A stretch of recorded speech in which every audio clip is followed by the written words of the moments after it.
Good evening, everybody, and welcome to tonight's conversation with the fantastic Annabel Crabb. This is the fifth and the final of the conversation events that I've held this year, and I'm so glad that you can be here for it. Some of you will know that my previous guests this year have been on this stage also. General David Morrison, the footballer Adam Goodes, former Sex Discrimination Commissioner Elizabeth Broderick, Nimco Ali, who was our first international guest, who's a British-Somalian campaigner against female genital mutilation, and tonight our final guest, Annabel Crabb. Those of you who've been before also will know that the criteria under which that I use to select the guests there are three criteria. The first is, of course, that the person must have something to say. Duh. Secondly, that the person, what they have to say is not overexposed, so we're not sick to death of listening to them. And while we might feel with Annabel that we see a lot of her on television, it's worth remembering that she's usually the one asking the questions, so we don't really know a lot about what she herself thinks. So tonight we're turning the tables on Ms. Crabb, and we'll be asking her what she thinks about various things. And finally, the final criterion, and in some ways the most important, is that in talking to the person, that we learn not just about them, but we learn something about ourselves, that they add something to the Australian story. And so we'll end tonight knowing a little bit more about ourselves, I hope. Before I welcome Annabel to stage, I would like to pay my respects to the traditional owners of the land on which we meet, the Gadigal people of the Eora Nation, and pay my respects to their elders, past and present. This is, was, and always will be Aboriginal land, and I thank the custodians for allowing us to meet. Now I'd like to welcome Annabel. There are many things about Annabel, of course, that I'm sure you're very familiar with her, but there are just two things about her that I want to mention as I invite her on stage. And these are two things that she has said about herself that she clearly considers to be important, because she mentions them on her Twitter bio, on her Twitter handle, and those of you who follow her on Twitter know that she has almost 300,000 followers. So this is what she wants people to know about her. And the first thing is that she is a kohlrabi fancier, always a good thing in a girl, I think. And the second thing, and the thing that really attracts me much more, because I think this is admirable and there should be a lot more of it, is that I would like us to welcome Annabel Crabb, apostrophe law-abider, to the stage. Lovely, thank you.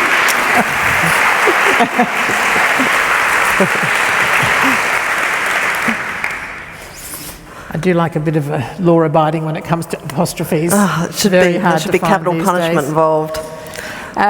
Today, of course, is the International Day for the Elimination of Violence Against Women, and also known as White Ribbon Day in Australia. And I'd like to acknowledge that. And I'm very relieved that our banner is orange, which is the colour of the International Day for the Elimination of Violence Against Women. And I'm sure Annabel won't mind my mentioning her ABC colleague Sarah Ferguson's wonderful programme, Hitting Home, which began on television last night and will be on again tonight. It'll start probably before any of us manage to get home, but I would encourage you, if you haven't already taped it, to catch up with it on iView. Very, very important programmes. I don't really expect that we'll be speaking so much about violence per se tonight. We have many other subjects we're going to touch upon, but I think it is worth remembering some comments that were made on this very stage on the 7th of May this year by Elizabeth Broderick, when she said that violence is both a cause and a consequence of gender inequality. And I think we will be talking quite a bit about whether we call it feminism, women's equality, gender equity, whatever we want to call it, it's the same thing, and we will certainly be talking about it tonight. And one of the things I wanted to ask you first, Annabel, one of the things that really fascinated me when looking at your biography was something I didn't know about you, was that when you were a student at Adelaide University in the mid-90s, that you were actually a women's officer at the Students' Association. I was very interested to read this for a couple of reasons. One is because you're of a generation that was entitled to assume in the mid-90s that all these issues had been fixed and life would just be wonderful. So I'm wondering why you wanted to be a women's officer, but I was also very pleased to read about it because I too went to Adelaide University, and it's in fact where I discovered feminism, or women's liberation as we used to call it back then. And I'm glad to see that my alma mater, maintains its reputation for female insurrection. But perhaps you could tell us why you wanted to be a women's officer and what did it involve? Well, I was looking at that picture that we took together before, just backstage, and I was thinking that I really wish I could send that picture of us to my university self, who would have been incredibly thrilled to see it. Samantha Maiden, my friend at Adelaide Uni, who is a political journalist too now, we used to sort of prance around the campus holding damned whores and God's police, and it was like a very seminal text for us. So, well, look, I don't know, I grew up in the country, right, and I wasn't really especially radicalised as a feminist on the Adelaide Plains, but I guess I read a lot, and I read a couple of texts, quite disparate ones, I suppose, that I found quite inspirational. I read A Room of One's Own. I read The Female Eunuch, and I read Damned Whores and God's Police. And I don't know, I got very interested in the issue of gender equality. And look, I was sort of into student politics a bit when I was at university, but I wasn't very attracted to joining the Labor Party or the Liberal Party, and I never did. But I was very interested in feminist issues. And so I ran for the office of Women's Officer. I can't recall if it was a contested election. But you can't remember your campaign slogan? I can't, no. They're usually bad puns on surnames. God knows what I came up for Crabb, but I think it's probably best left buried in the time capsule of the 1990s. But well, there were lots of issues on campus. They were about conduct, representation, sexual harassment. There was a massive issue, I remember, while I was women's officer, that was to do with the residential colleges, and one in particular at the University of Adelaide, where there were some quite serious behavioural issues. And that was probably, one of the most hard-fought issues, I suppose, that I recall. But I was there, I was also there with lots of people who wound up in federal politics. Penny Wong was the sort of doyen at the Labor Club on campus, and Christopher Pyne was there. I used to debate against him, university debating, because I was quite a nerd. Andrew Southcott, Mark Butler, Nick Xenophon was not long gone from that campus. So yeah, I met a lot of people who wound up being kind of quite significant in my later career, which I was not anticipating at that point. It sort of raises another question, and that is, what is it about Adelaide? Well, you tell me, Anne. Yeah, well, as somebody who's also from Adelaide, I feel quite qualified to speak about this. I was just very taken the other day when there was all this sort of brouhaha about your kitchen cabinet interview with Scott Morrison, yes. which we will come to. We'll come my back to sideline in humanising monsters. Yes, that one. But of the many articles that were written about this subject, there was one by John Birmingham in which he described you as, and I couldn't believe all these things that were being said about you, because he said, because you were nice. And the reason he said you were nice is because you come from Adelaide. And I thought, well, only somebody from Brisbane could say this. That's true.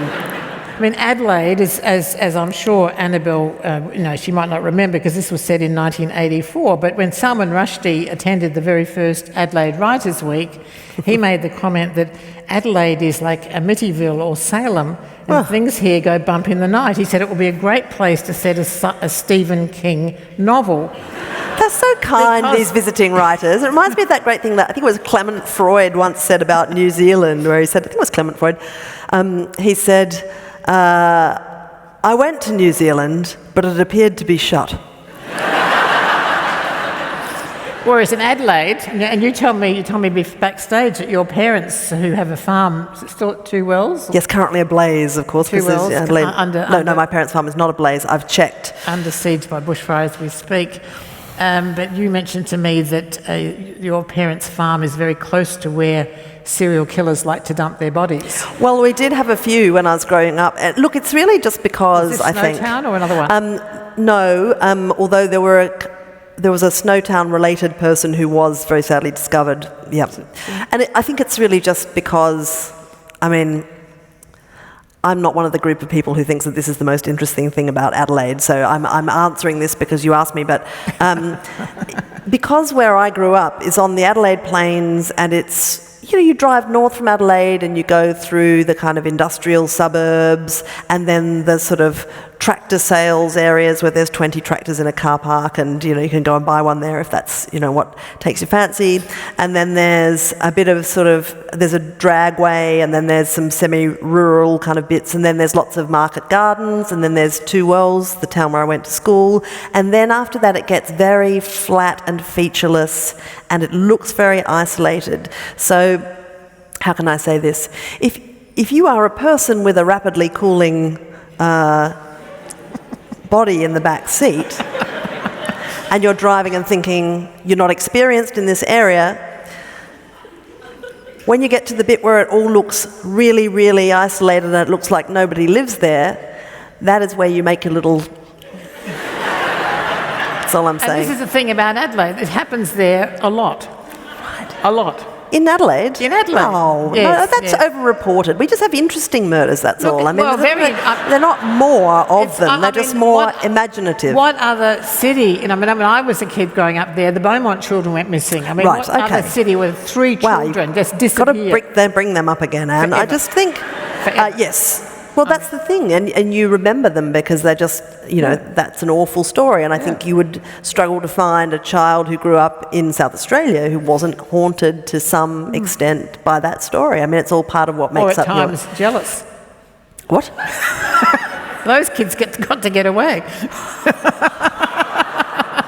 I'm not sure that's how it really wound up, actually. Maybe that was in retrospect. So dreadful. But nevertheless, both of us made our escape from Adelaide. And both of us use journalism. Yes, well, that's true. As we scrabble back to a vaguely supportable grounds for this conversation. Yes, although you bolted when you were 17 or something, right? You could not wait. You went off to work in a bank. That's how desperate you were. I've read all about you. No.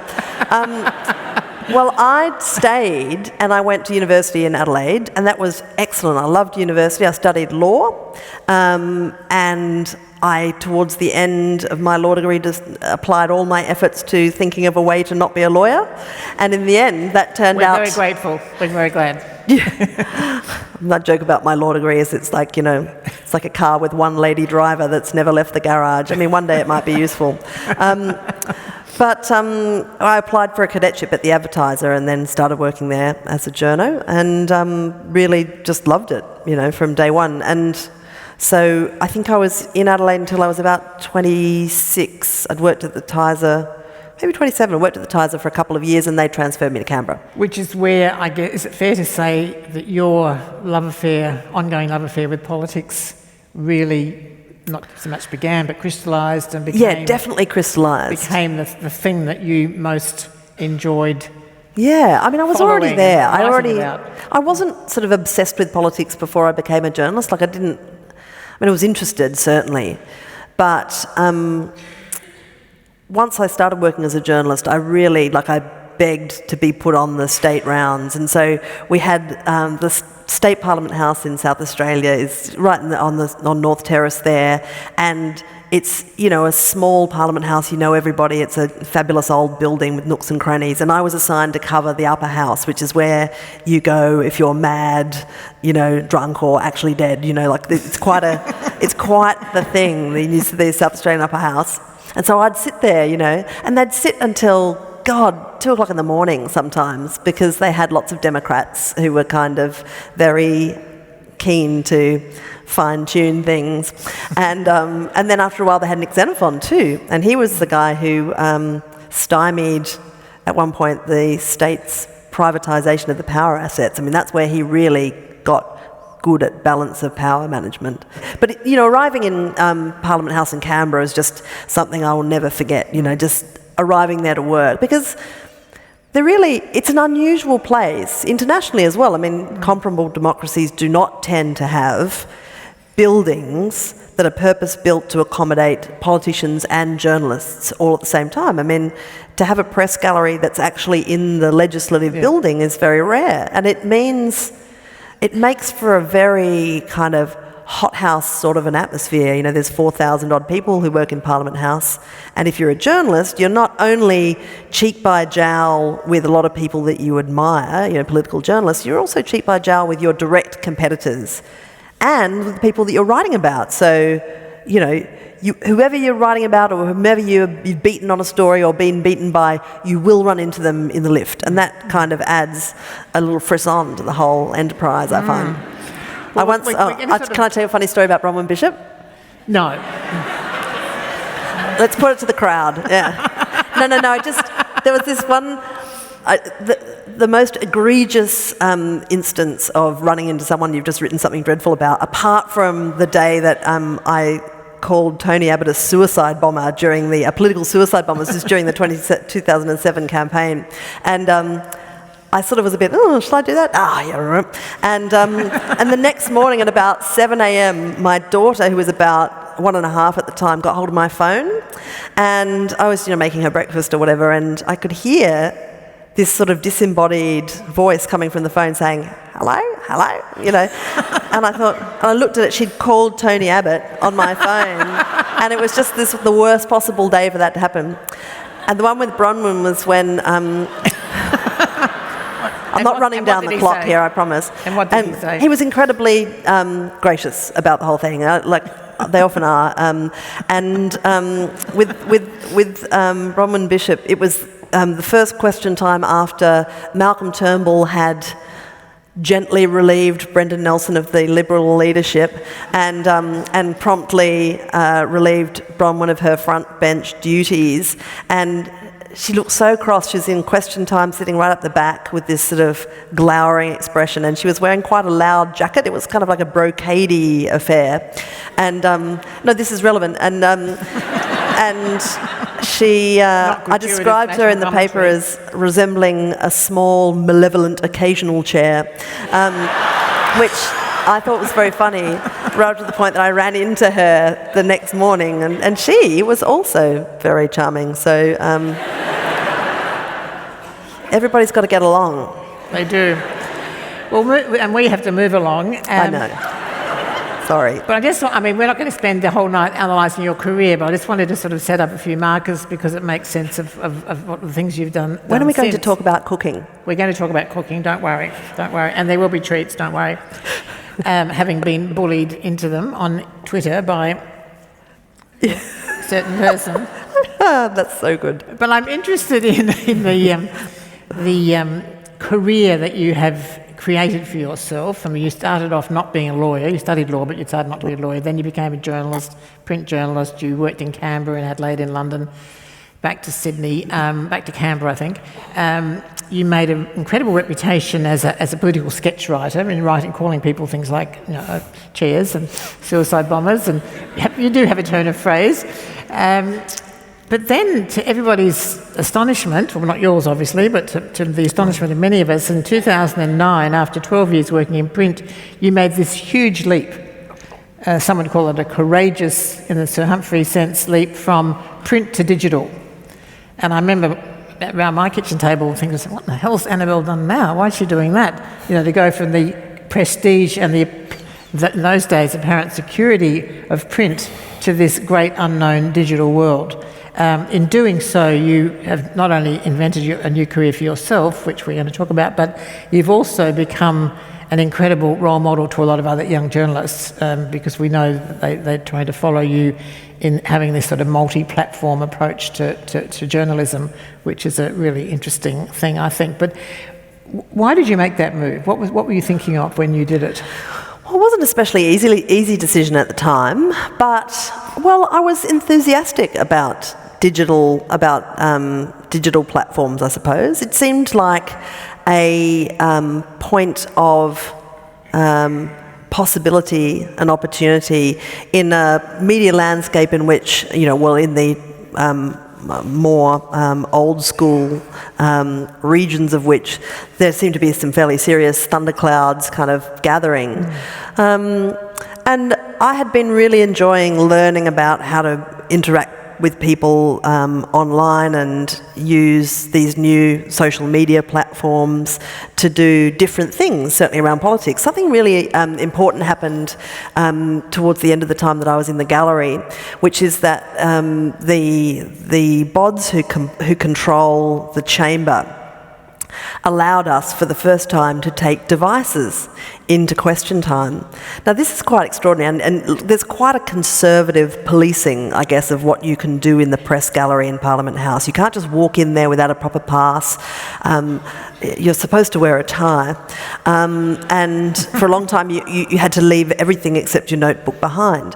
But once you could take a laptop in there or a phone, all of a sudden you could be on social media. And I'd been introduced to sort of Twitter, and I liked that immediately as a platform because it had the kind of gnomic quality of headline writing, to the challenge of saying something pithy in 140 characters, something that really appealed to me. But the idea of being able to put out some sort of live update of question time was something that I thought was a real challenge and sort of helpful in some way. And it was immediately obvious that there was an audience of sorts for that sort of thing. And I've always thought with political reporting or political coverage that you should use every opportunity that you have to reach every audience that you can. I mean, if you're serious about being a political journalist, you're to some extent in the service of democracy, which means that you try to unite as many people as possible, particularly people who aren't necessarily already watching, with as many access points to the political process as you can. But did you realise when you made that leap that you'll be going into television, you'd be doing all these other things? Well, I already was doing quite a bit of television. Like I started doing Insiders in 2001, and increasingly, if you work for a newspaper, you're always being phoned by radio stations and people want you to come on television and talk about politics or whatever. I mean, that was happening anyway. And as there were more kind of electronic platforms, you did that more and more. So it already was the case at the end of my time at the Herald that I was doing a lot of that stuff. Anyway. And to be frank, what appealed to me about the ABC was I thought that the managing director was very, very, very interested in digital platforms, and his enthusiasm for what I was already doing was very infectious, and he was very, a big part of the of my decision to head over there. And I suspected, and this is true, it has turned out to be true of the ABC, is that it's a great place to be able to experiment and do different things. There's lots of people making all sorts of different programming, and if you're an enthusiast, you can kind of go and get involved.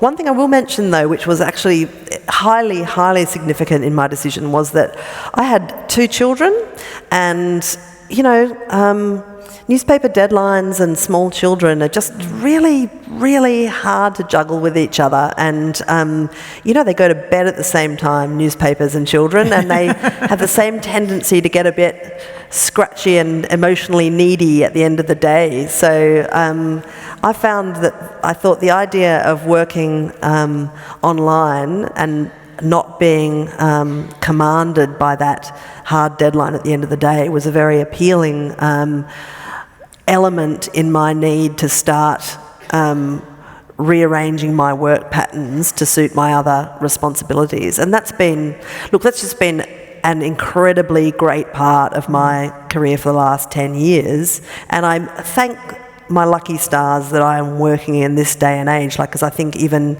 if I had kids 10 years earlier, there's no way that I could have done all this stuff at the same time as having a family. So, that is so central to my thinking, and very influential in that decision that I made. I think if we look at what you do, and then we'll come on to your books and some of the things we're going to be talking about there. But I mean, one of the things that I sort of made a list of what I called it all of Annabel's jobs, because there are quite a few of them when you look at it. I'm sure you're fully aware of this. But you do TV, you do kitchen cabinet, and you do this fabulous new thing called Canberra al Desco, which if you haven't seen that, it's on iView, and it's, instead of al fresco, it's politicians eating at their desks, al desco. Some of them are only 6 minutes long, and all of them are hilarious. But the one with Sam Dastiari cooking you prawns in his office without deactivating the smoke alarm was He's got a George Foreman grill in his office. That was pretty interesting. Apart from the TV, you also do regular appearances on the Drum, and you do election coverage and what have you. So that's the TV. Then there's the writing. You write for the Drum online, you write a regular column for the Sun Herald, you write books, we'll come to them. Then you do a lot of public appearances, a lot of interviews. You interviewed Arianna Huffington recently when she was here. You're going to be interviewing Nigella Lawson. I know. Next month. I know. Wow. That'll be something. You do a lot of stuff at the writers' festivals and what have you. And then, of course, you do this regular podcast. You and Lee Sales do this thing called Chat 10 Looks 3, whatever, I'm not quite sure what that is. You ought to come on it sometime, Anne. Okay. And then in addition, you are interviewed by other people's podcasts, like Will Anderson. Then you're very active on social media. So there's all these things happening. So it's not just that you're working full-time, you're working across so many different activities. And in addition to that, in the past decade, you've written 5 books and had 3 kids. So I know you can't ask a woman, how do you do it? I wouldn't dream of asking her that. Instead, I'm going to ask you, what is the modus operandi in your household that enables such widespread and high-quality output by you and other household members?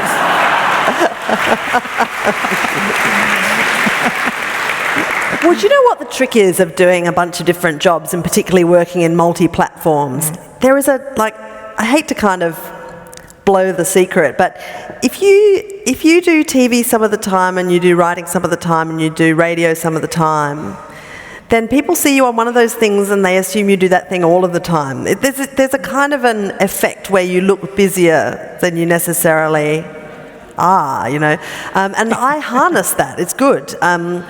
So there's that. But, You have described your life as being like that of an Italian pig farmer. Oh, right. Yeah, I said that I use every bit of the day like an Italian farmer uses every bit of the pig. It's true. And, now that's, that will become as no mystery to, anyone who's busy and does a few different things. You just make sure that you organise yourself, or no, anyone who knows me will just go at that point. But,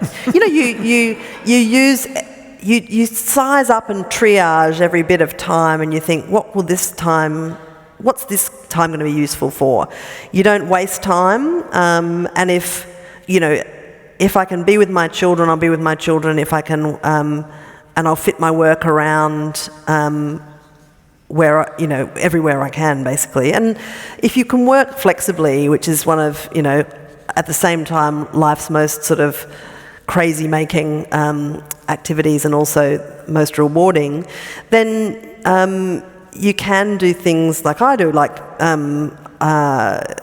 go back to work when the kids are in bed. I get up pretty early, and every single day is sort of composed differently. That's not an organised way to live, but I thrive on being a little bit over busy, if I'm honest with myself. Like, I'm often a bit stressed, but I think that's possibly when I'm the most productive. But you do have support systems as well. Oh God, yeah. Well, of course, yeah. Absolutely, I do. So my partner works. He works a half day from home on Mondays, which is like Mondays are my excellent day, because he does sort of morning drop off and pick up with the kids. We have an au pair who lives in our house for much of the time, and that is. That gives us a flexibility that otherwise we wouldn't have, And if you are fortunate enough, like I am, to be paid well for what you do, then you do have the capacity to get help where you need it. Like my nearly 3-year-old child is in daycare 2 days a week as well, at the ABC. So it's, manageable. So you have to get help, otherwise you can't do it all yourself. That's not a trick of the light. That's just that's a raw mathematical equation. And I always am careful to explain that I have all of that help, just so that I can continue to be yelled at on Twitter by people saying, "Oh, she's got no pair," and I do await the attentions. There's one guy who contacts me about 5 times a day on this point, and says that I'm a slave driver and that I hire slave labour rather than being a decent mother, etc., etc., etc. But, if you're not upfront about that stuff, then I think you're being grotesquely unfair particularly to other women. If you try and pretend that you can do it all because you're just so fabulous and well organised or whatever, well, that's bullshit. And you should never pretend that, because it's very rarely true in my experience. Can I ask you a more personal question? And it's also a kind of somebody from my generation looks at women from your generation, and something that I've noticed, and you kind of encapsulate it, and that is that so many of you have 3 kids, not 2, not 4, not 6, but 3. 3 seems to be the number, and you all bake. We all bake? Well, the one, my case, my limited case study, one of whom, of course, is Tanya Plibersek, and I won't name the others. 3 kids bakes? 3 kids That's bakes. the whole nation covered then. Well, it's not a bad sample, but I know that people of my generation, they would invented freezers and takeaway, and gourmet takeaway to deal with the situation. So I'm just wondering why it is. I mean, I've read Wendy Sharp says in your new book, your co-writer says in Special Delivery that you bake to relax. I don't wonder how you ever get time to relax, but leaving that aside. Well, I do bake to relax. What's with the baking? Well, okay, so I learned to cook from my mum. I really identify cooking as, a source of quite deep happiness. I used to love helping my mum cook when I was a kid. And I don't know what makes it relaxing for me. Everybody's different. Some people would find, the prospect of baking a cake or whatever intensely stressful, or baking for other people or cooking for other people stressful. I don't. I find it, I don't know, it's like having something different to do with my brain. I like quite detail-heavy cooking, like I like to make pasta and then, make tortellini or something like that. Like if I ever get heaps of time, which is not that often, I love doing that stuff. And it's because I think I can think at the same time. My hands are doing something quite sort of rhythmic, and I can listen to podcasts or, music or something, and I think it's just doing something different with my brain. I find it's like yoga or something. I hate yoga. Can't stand yoga. Just, oh my God, I can't sit there. I'm with you. I just think, I watch that clock going around way too slow. I like that bit at the end where you get to lie down. But that's about it. I just think, I've been sitting half lotus for 3 minutes, lady. Let's crack along with this, And I think I could have got all this stuff done at this time. I think the multitasking aspect of cooking really works for me too, because in my house, like the kitchen's kind of the place where we all hang out. So if I get home from work, and I will cook at least twice a day. A day? Yep. Yeah.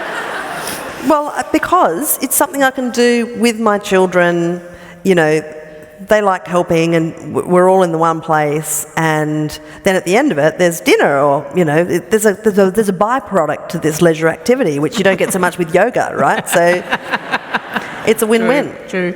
And I'm also sticking with the personal question, I do have to ask you about the outfits that you so often wear. You look like a 1950s housewife. Right. And I'm wondering whether this is significant homage, or is it parody? And I'm sometimes, Anne, I'm wondering what Betty Friedan would think. Sometimes a cigar is just a cigar, No, I went into a radio interview in Adelaide the other day, and the presenter, when I walked in, said, Annabel Crabb, wearing what appears to be a curtain as per usual. And then he said, what's this thing with you in the 50s anyway? What is it? What was this fascination with the 50s? Look, I don't have a deep fascination with the 50s. I disapprove of much of the 1950s. I just approve of the tailoring, you know? I also approve of the kitchenware of the time. I find that a lot of the kitchenware of the 1950s was built for real style. I love that. I collect a lot of that stuff. It's not a homage to the 50s at all. It's more of an aesthetic thing, I suppose. And when we made the first, I get lots of questions. It's not a parody. No, not at all. I genuinely, that's the clothes that I like to wear. And when I was at university, you know, it was a big op shop kind of customer, and I've never really stopped that. I love vintage things. I like old books. I like old furniture. I like going to auction houses. I like to, you know, I like things that have been used and loved. I don't like wasting things. I like, you know, IKEA depresses me, you know, like I like things that have a story. Half the stuff in my kitchen's like my granny's stuff. So I guess I'm, you know, I like old things, but I don't have any illusions about the 1950s one way or another. I just like the dresses. And when we made our first series of Kitchen Cabinet, a lot of people say, well, like, was that a who styled it? Who styled you or whatever? We shot it in my kitchen because we're too cheap to hire a location. Oddly enough, even though it's become more successful, we are still doing that.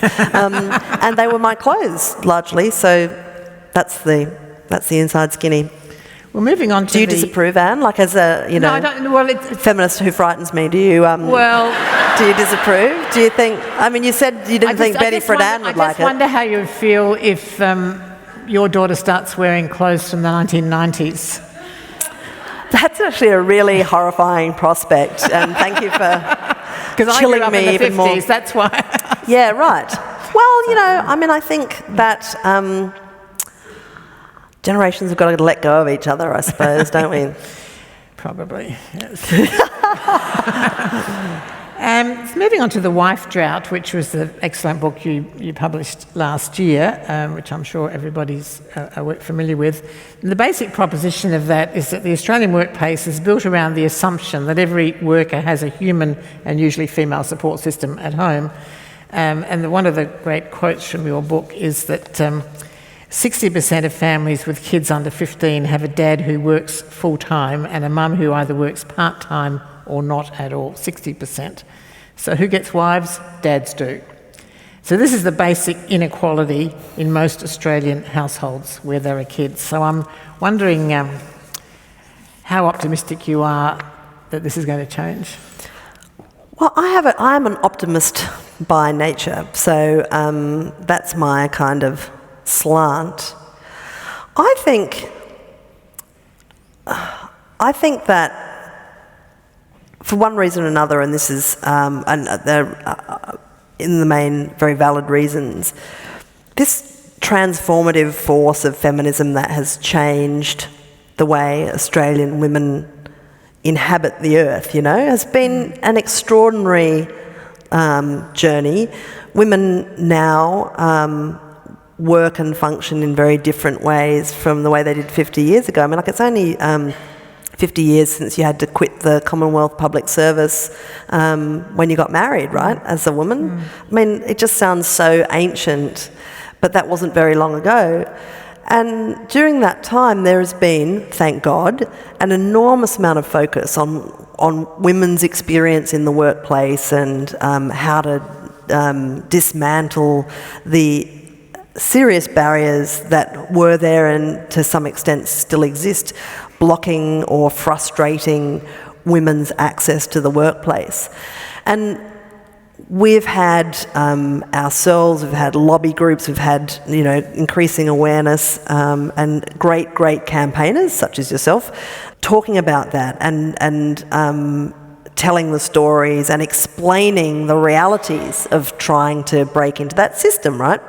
And I think one thing that we have probably spent less time considering is the other side of the equation. And if you see the big changes that have happened in women's lives in Australia over the last half century, it's about a kind of a flood into work, mainly part-time work though. That's where the big movement has been, not into full-time work, because of the other side of the equation, which is domestic work. And the truth is that Australian women, on the whole, have held on to most of that domestic work and have taken in on the part-time paid work in addition to what they're still doing. I mean, the actual split of domestic labour between men and women is unbelievably unchanged over that period of time.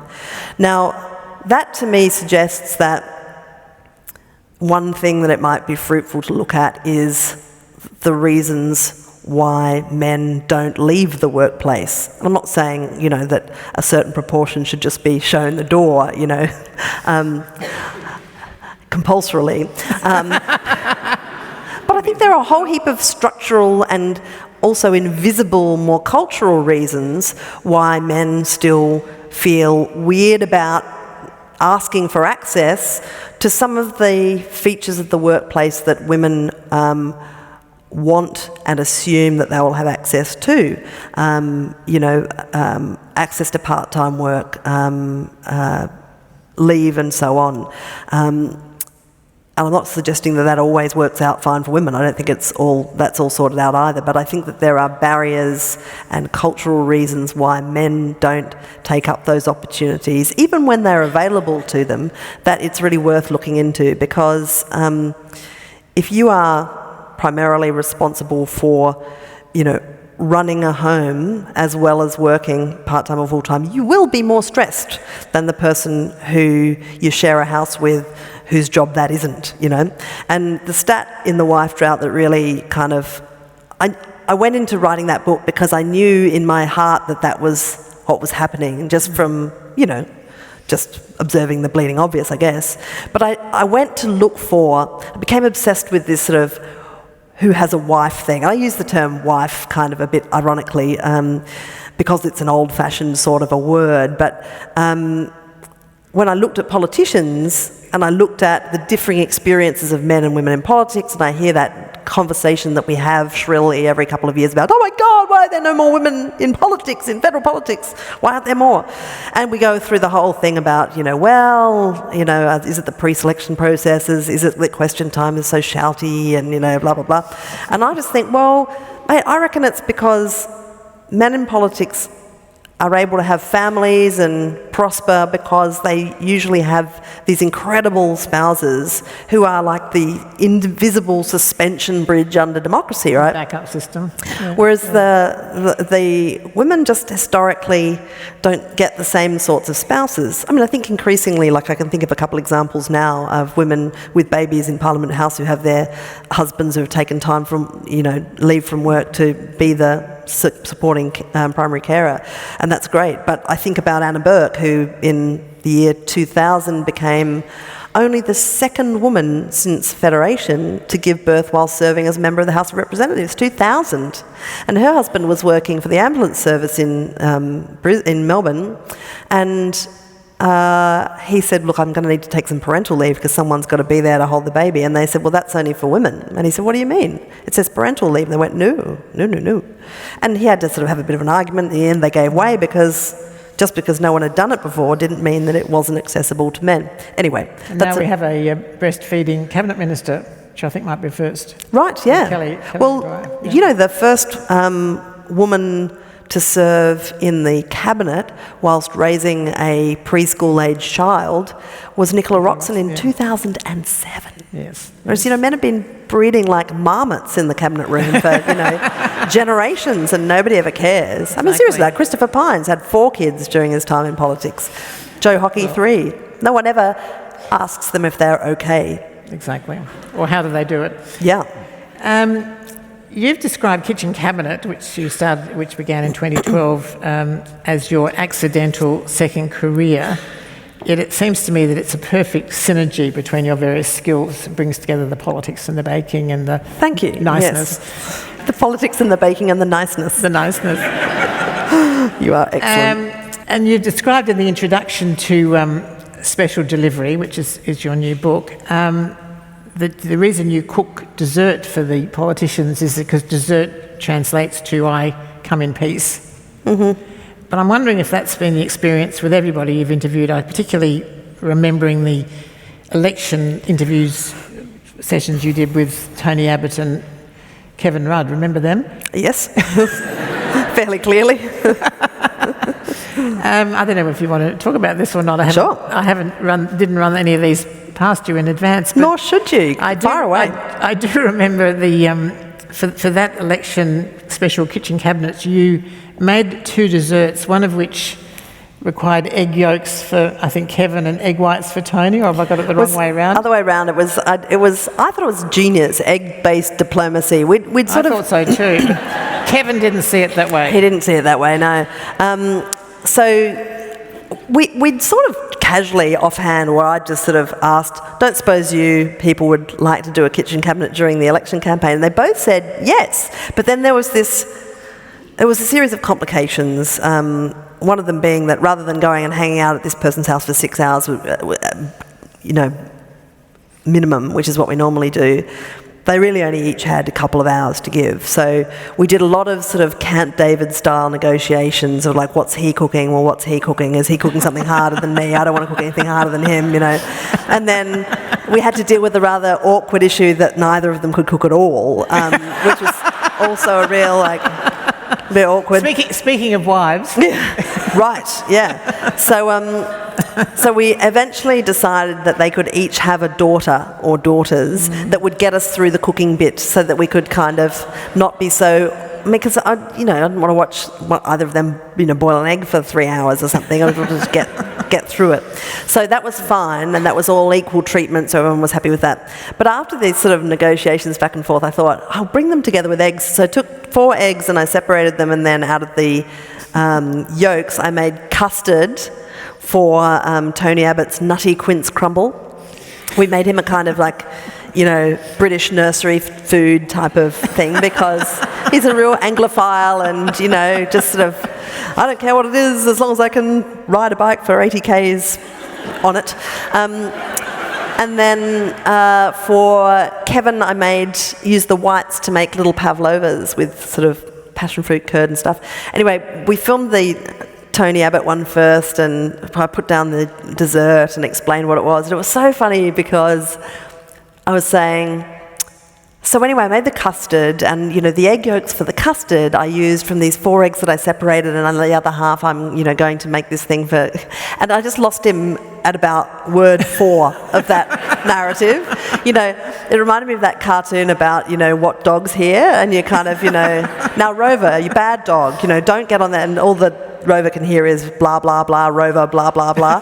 It was sort of, he wasn't with me on the custard technique at all, and by the end of my explanation, he had such a look of just polite incomprehension on his face that I thought, this is not a man who has ever questioned what is in custard. So it really went through the keeper. But with Kevin, I handed over the dessert and I explained what I'd done.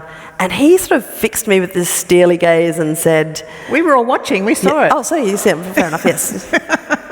Do you mean to tell me that you've given me Tony Abbott's leftovers? And he wouldn't accept them? Well, he didn't eat them, no. But he wouldn't accept them? Well, I don't know. I asked him if he'd like one. He said, no, thank you, they look too good. So maybe he thought that there'd been some Abbott poison. I don't know. I think maybe he just wasn't hungry. I don't know. He was solving the Syrian crisis at the time, remember? Yeah, well, that went well. Yeah. So the Scott Morrison fatwa... yes. Which we just have to mention briefly. Sure. Were you surprised at the vehemence and the hostility that you received over that? I was surprised by the length of time it sort of persisted for. I mean, it was kind of, it was very, we knew that when we put the Scott Morrison program first that it would be highly divisive, and that some people would really respond in a really hostile way to it. I mean, you weren't tempted to put it further back in the program? No, actually no, because the show is what it is, We're the same way with everybody. It's not like a normal kind of news political interview. It is designed to be a different approach, and I stand by it. I think that when you talk to somebody in circumstances where they're not under pressure, you allow them to talk about things that they wouldn't if they were under pressure, which is what politicians normally are in the media environment. You see them, usually the interview situations are neutral to hostile, and that's quite right. And I would never argue that what we do on our show would ever replace that. But this is the sort of great thing about this broad media landscape we now inhabit, is that there's room to do that stuff. And, I think that when I ever meet a person or a politician, I want to see a few different sides of them, because we size each other up as human beings, and we do so by triangulating, I suppose, seeing them from a few different angles. And I reckon that interview with Scott Morrison, you find out a whole lot of stuff about his previous life that explains a lot about who he is and the way he responds both to policy challenges and to attacks.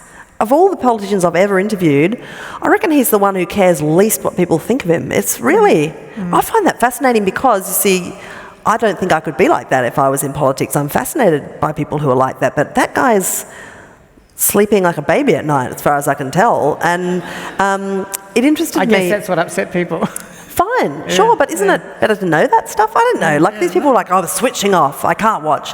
And I mean, if you really despise that person, and, there's no doubt that there are plenty of people in Australia who feel very strongly about him, and have done about a range of immigration ministers in the past. That's a bloody horrible portfolio. It's one that I would never, ever be prepared to do, because I think it's a diabolical one to handle. Just ask anyone, in the Labor Party who started out their period in government taking an extremely humane angle and ended up doing exactly what they'd despised at the beginning of the term. I mean, it's a tricky portfolio. But, I think that program told me a lot about Scott Morrison.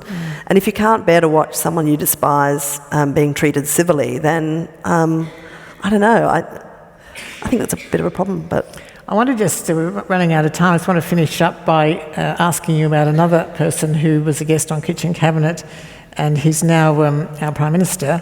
And by the way, he sent his apologies tonight for not being able to come. Kind of him. Very nice.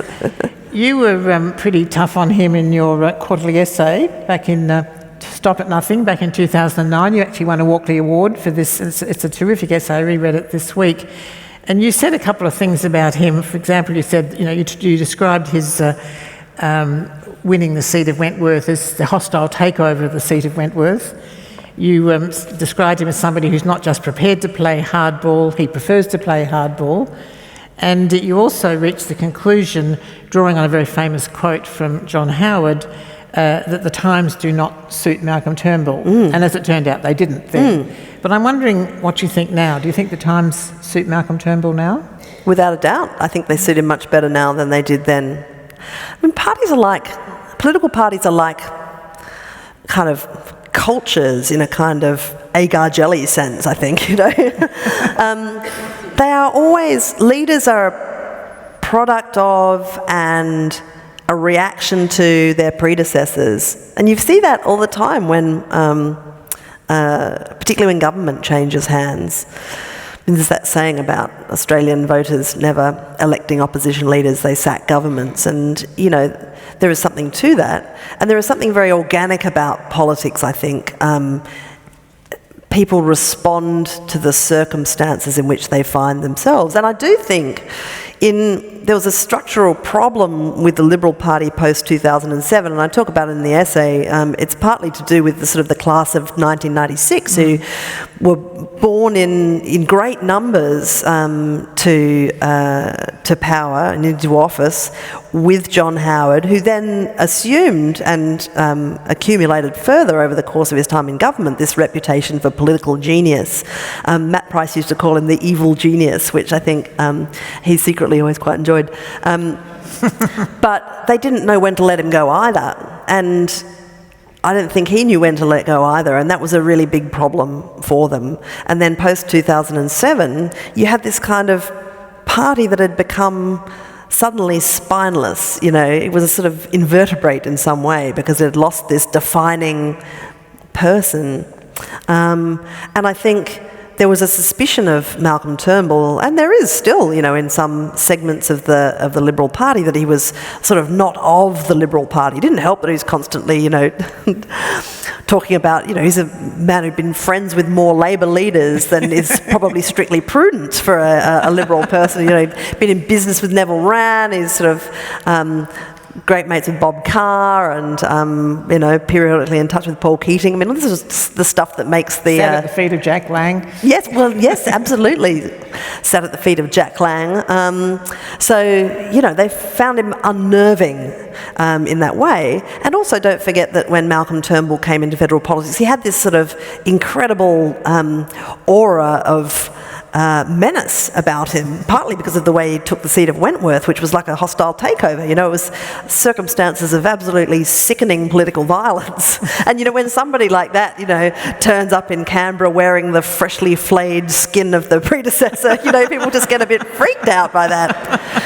And some of the things that happened when he was opposition leader kind of bore out those reservations, I suppose. And there's no doubt that when Brendan Nelson was the leader of the Liberal Party, a result that I think Malcolm Turnbull found gobsmacking, that they would go for Brendan Nelson over him. And he used to make that clear by periodically ringing up Brendan and saying, "You're hopeless, you should resign," Oh, thank you very much. Kind of you. You could sense his ambition just in the atmosphere. Do you think it's going to work out better this time? Well, I think that, the behaviour, it wasn't that way over the time of the Abbott leadership, and it's obvious that Turnbull was very frustrated during that time, but there wasn't this sort of impatience that you saw the time before. And I do think, he learnt a lot from that experience. I also think, to be honest, I don't know, some people are well suited to being an opposition leader and some people are well suited to being Prime Minister. They have different skill sets. And I would never say that this is an absolute observation, but I think there is some evidence so far to suggest that Tony Abbott was an extremely effective opposition leader, less effective in office, and that the reverse might be true of Malcolm Turnbull. And just finally, do you remember what you cooked for him? What yes. dessert you cooked? I couldn't. When you I made a chocolate they mousse. Don't show you. I made a sort of. It was in that. I had a very young baby at the time, and she hated going in cars. So we went through a phase of choosing guests for kitchen cabinet on the basis of whether we could get there by train, and we caught the train to Scone to the Turnbull country home, and I took some jars with chocolate mousse and then a sort of raspberry streaked cream and then shards of honeycomb on top, and I said something highly insolent in my sort of introduction, and it was something like my guest, this dessert is smooth, something or other, and exactly as rich as you think it is. All right, well, on that note, we're going to move to audience questions in a moment. So if you would like to ask Annabel a question, I'd ask you to move to the microphones that are, I can't really see, but they're somewhere in the aisles there. And while you're doing that, I'm going to come in peace to Annabel and present her with my offering, having been goaded by her mercilessly on Twitter all week to cook something. I just thought that you bringing a plate would freak a few people out in exactly the right way. Well, I hope so. I hope it's been worth it.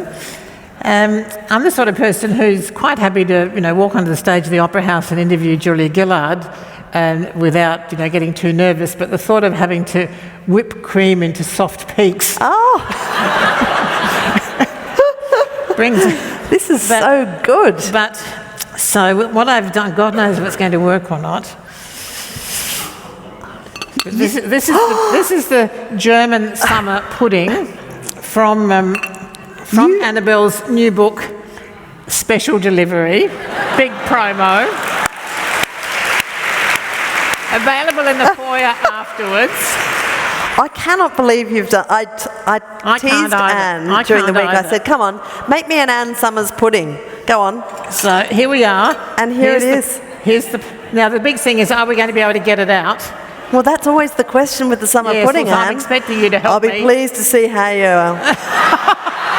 make out. See, I knew. Are we going to be able to get this out, says Anne Summers.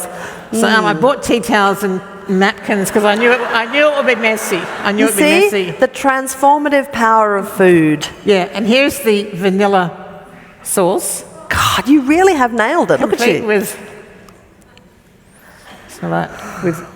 vanilla bean. Oh my God, it's delicious. Well done. Hey, can I just, for a second, while you're just bustling about in the kitchen, this is like a really weird dream that I had after too much cheese once. Can I mention my co-author for this book? Because she's my oldest friend from the Adelaide Plains. We went to primary school together, and she's the recipe consultant on Kitchen Cabinet. So the book has got a bunch of, the recipes from Kitchen Cabinet in it as well. But also, it's a book, I don't know, there's lots of stuff that's ended up in here about our friendship and our great Australian culture of taking food to each other's houses. Here's what I would do. I'd put that over first. And then... Okay. Whoops. Yay. Just keep on talking. My friend Wendy's a scientist. She lives in London now, which is why she's not here. You've done it!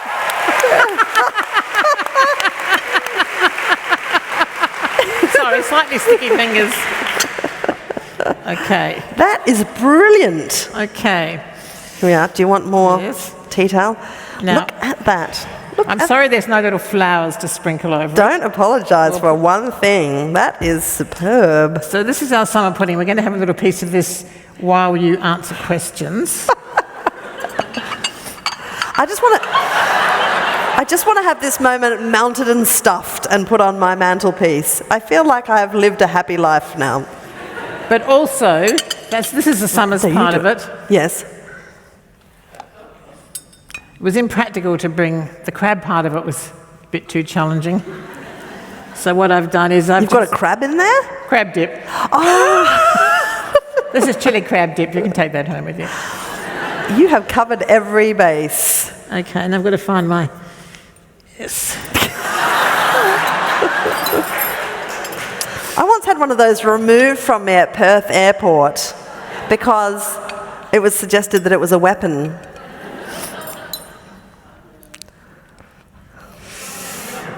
Ooh. Is that right? I will say this for you, Anne Summers. You put on a lovely spread. That looks perfect. You would say that. No, From the book. Okay, now audience members can come up and nibble at this later. There you are, Annabel. Now, can we have the lights up, please? And we better go to questions. I'm going to have a bit of that fabulous sauce as well. Oh, yeah, sorry. Oh, and there's napkins. Oh. Rather stained. Can't take the Adelaide out of the girl, can you? No. Thank you. There we go. Okay.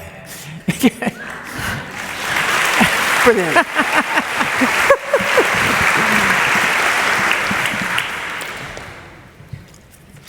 Very Nigella. Okay, first question on the side. Hi, Annabel. I'm Lauren from New South Wales. Just wondering which one of the people you've interviewed on Kitchen Cabinet surprised you the most when you met them in person. Who is the most different from what you expected? Well, some of them I know, reasonably well already, but because of our revolving door of leadership, which, works not very well for the polity more generally, but works really well for our show because it's constantly kicking up these interesting new people you've never heard of who are now suddenly the minister for whatever. I reckon in this season, probably Ricky Muir.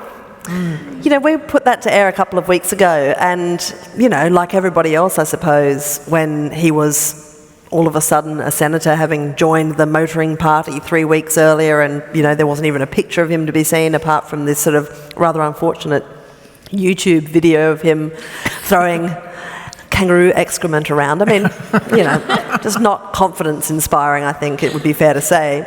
But that day that I spent with him filming that program was really the first serious time I'd spent with him at all.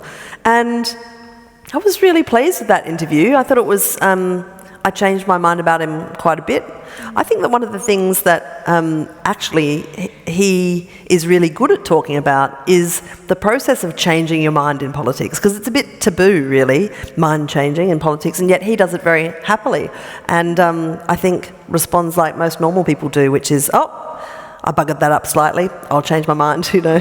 But so hearing his account of politics as a person, not a person who has spent their whole life trying to get there, but as somebody who wound up there rather unpredictably, I think is quite a valuable account. I should add that it's very generous of Annabel to have agreed to do this event tonight, because we are clashing with her episode with Richard Di Natale. So we'll all have to catch up with that on iView too. Please do. On tonight at 8 o'clock. Otherwise we'll get in trouble. Yes.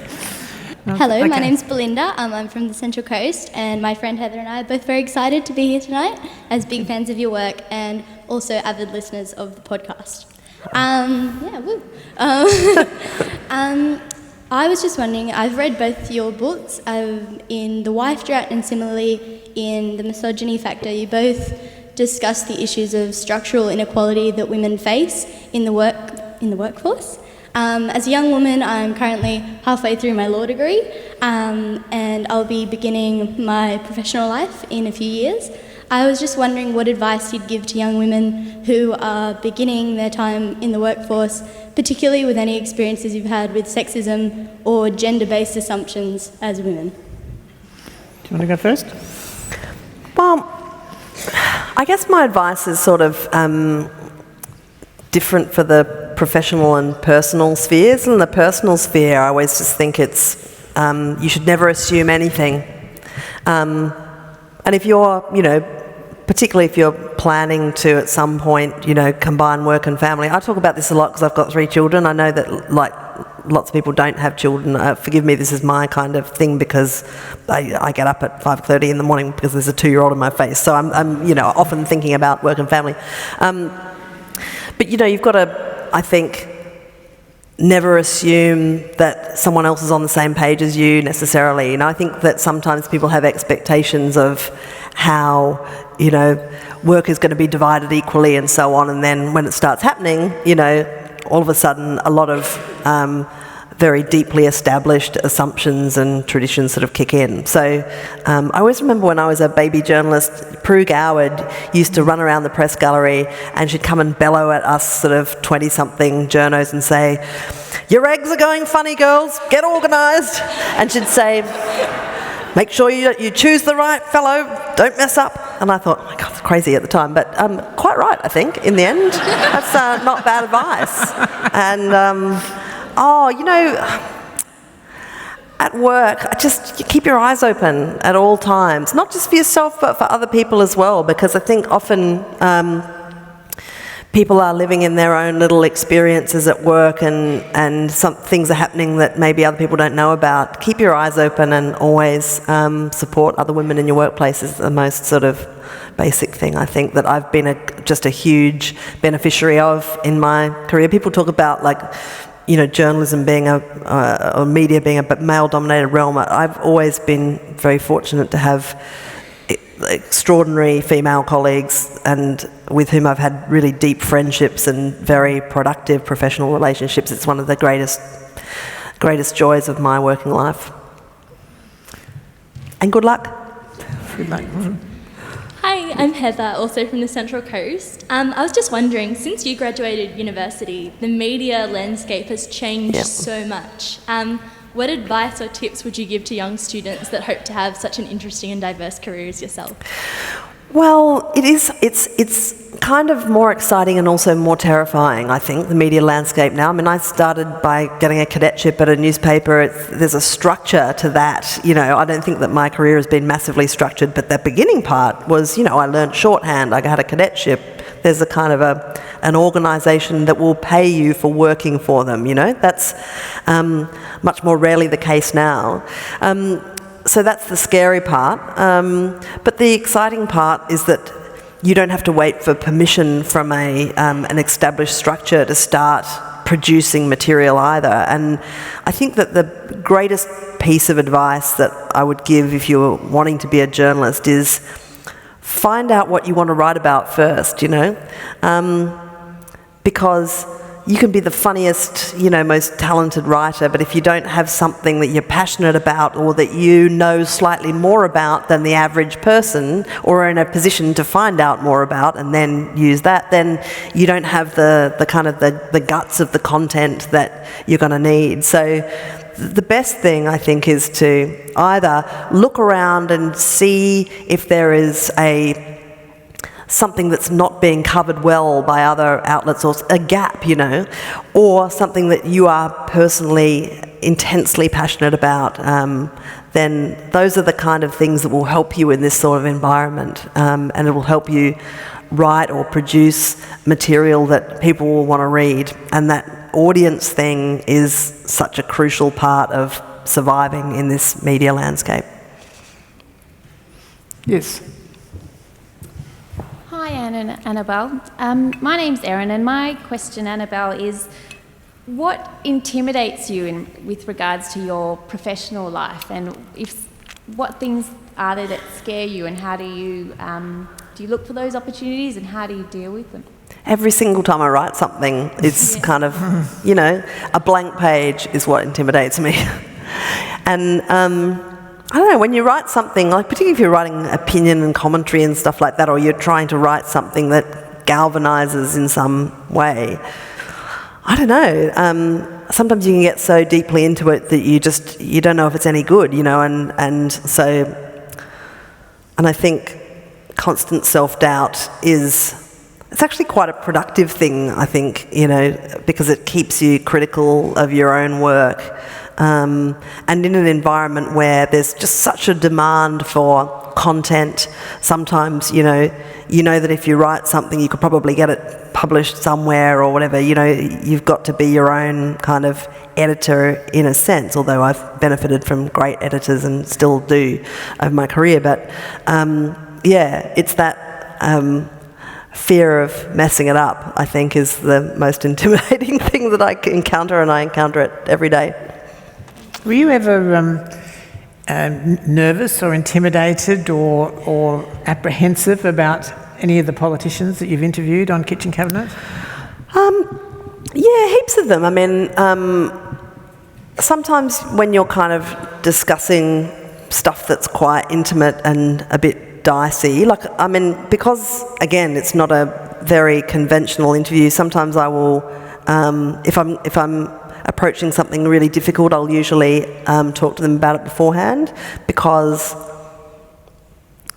I don't want them to feel ambushed in their own home. Like, there is a certain chemistry about being in somebody's home, and there are some really deep codes of courtesy that are at work. And I think, even though obviously some people are critical of that technique, and I understand that absolutely, and I think that's a perfectly valid point of view, I also think that viewers have a really strong sense of how you're being with somebody, and in a program like that, if you are rude or kind of needlessly insolent, or you cheapen their experience in some ways, it can make viewers feel uncomfortable about that.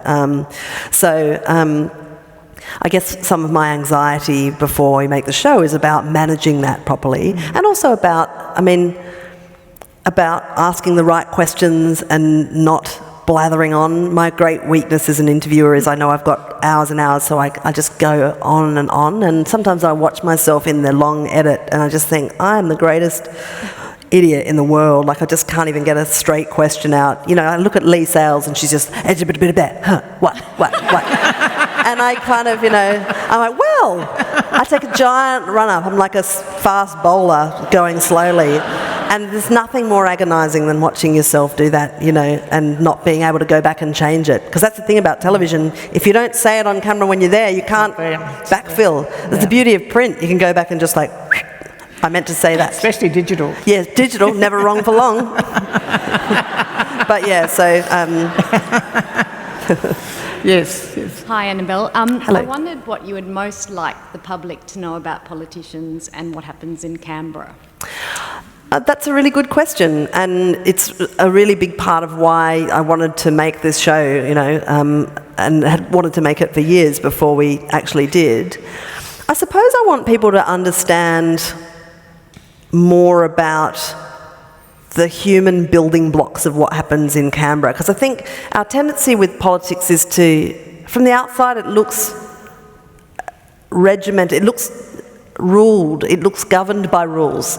So there's, standing orders, and there's cabinet processes, and there's party room and caucus rules, and then there's this sort of vast public service that's incredibly regulated. And so you look at it and you think, well, it works to a system. And that's true to an extent, but the truth is that it's also deeply subjective.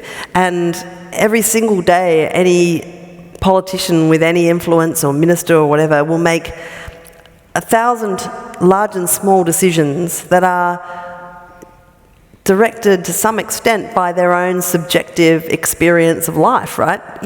We're all like that. And what fascinated me as soon as I got to Canberra was understanding more about why things happen when they do.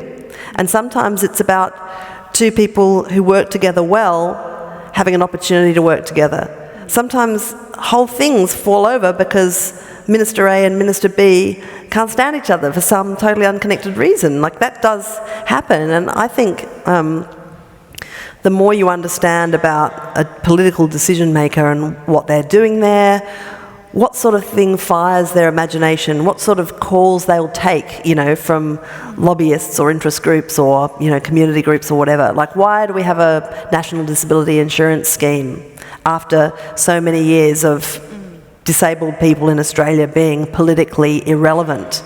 Well, that was because of a couple of people who decided that they were going to make a big deal out of it. And that's a subjective decision, because they could quite as easily have gone for some other policy issue that needed attention, So that's what I want people to understand a bit more, just about this kind of seething microcosm of choices that are made by people with life stories that have sent them in the direction that they've taken. Can I just follow that up with another question about, I know we'll come to you in a second, the role of food in politics. The role of Chinese restaurants in Labor Party politics, of course, is legendary. That's where all the senators are chosen, down in Dixon Street. But even, amongst the coalition, increasingly restaurants are playing a key role in plotting. I know, the whiff of soy sauce makes them all a bit nervous. Indeed. And in fact, one of the Aldescos that you did, I can't remember, his name's John McGrath, is that his name? Oh, James McGrath. James McGrath. That's the best one. This is Malcolm Turnbull's numbers man. He's a Queensland senator, not very widely sort of known of outside Queensland. He used to work for Boris Johnson, and he's got a touch of the Borises about him. I definitely recommend watching this one. It's only 6 minutes long, and it's amazing. He self-comforts with Milo in times of great political stress, and so I dropped in to see him one night, and it was about 2 nights after the overthrow of Tony Abbott, and he sort of greeted me. He's still in this sort of quite hyper state, and he sat me down and grabbed me out 2 kids' plates, filled them with ice cream, Milo, and then this huge amount of Bundaberg rum on top. Anyway, you were saying something about that particular episode that struck you. The 3 points that Milo, ice cream and Bundaberg rum sustained this coup, apparently. That was one thing. Secondly, that the plotters celebrated their coup that night by going to McDonald's drive-through. Yeah. I mean, what happened to fine dining? I know. Particularly the coalition. It's the Liberal Party. I mean, seriously, you can tell, there are patterns of where you are in the political spectrum. People on the Labor left are always gourmet traveller subscribers. They eat really, really nice food, right? They do. And then if you're in the Greens or in the Democrats, you're much more likely to have a sort of macrobiotic approach, in my experience. And if you're in the Libs, I don't know, I think they like cheap food. So my point is, what are we to make of the fact there was apparently a lunch on Tuesday, it's Tuesday Club lunch, convened by Peter Dutton, and it's the people monkey who aren't, pod the table. people who aren't happy with what happened when Abbott was removed. So they have this Tuesday lunch to plot the return. And apparently at the lunch this Tuesday, the person, the deposee, or deposed one, Mr. Abbott, turned up with a cake baked by Ms. Credlin. Yes. So what are we to make of this? I am completely intrigued by all of this. That's a very diplomatic word, Annabel. Okay, well, a couple of things. One, Peter Credlin is a mad baker. She is a really seriously good baker. I've got a picture of a cake she once made that is a reproduction of the AFP badge, but it's all made in fondant and gold dust, and she really can bake, and she's a bit obsessive about it too. So I've asked her before if I can come to her house and get a sort of sponge making lesson, but she hasn't so far succumbed to my very tempting offer. But there is this idea of gathering together, and all these plots, at some point involve dinner. And there are things that you can talk about over dinner that you can't talk about, at a formal meeting, because you've got an excuse for being there, you see. That's your cover. We were hungry. And the fact Hungry for what is the question? Yeah. Well, in the early days of Tony Abbott's time in Parliament, he and a bunch of other kind of new parliamentarians set up very briefly in the Parliament, in the members' dining room, something called what was it called? It was a table, and as soon as I've finished talking to you, I'll remember what it's called. Table? No, it wasn't the monkey table. It was in the it was called the the something zone, the non-hostile zone or something. What would that word be anyway? And it was where, because normally in Parliament, in the members' dining room, if you're on one party, you sit that side, and the other party the other side. And this was the there is a phrase that I've just forgotten, isn't there? Demilitarised zone. Thank you, God. Thank you so much, whoever that was, all of you. Sometimes, you just turn the key and nothing happens. The demilitarised zone is exactly what it was called. And apparently he got called off after not very many evenings because Kevin Rudd was the only Labor guy who would turn up.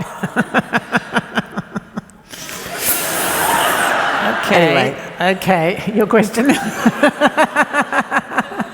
Anne and Annabel. I'm Erin. I'm from Newcastle. I was just wondering, Annabel, as a journalist who works in many different media, what you see the role of print being and changing into being in a kind of increasingly digitised sort of environment. I think it'll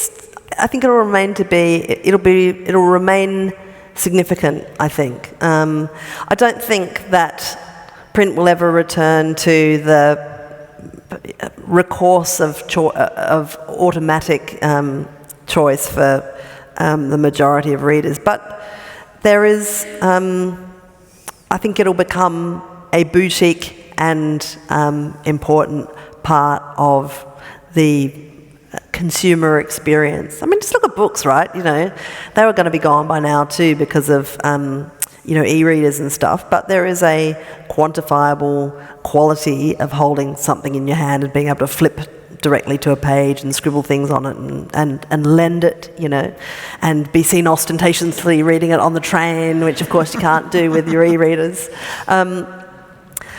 We always have had mini panic attacks about every new wave of media. Remember how everyone was freaked out that television was going to kill radio, and everyone before that was freaked out that radio was going to kill print, and so on and so forth, all the way back to, when they were executing people for translating the King James Bible into English. We are always twitchy about liberating sources of information.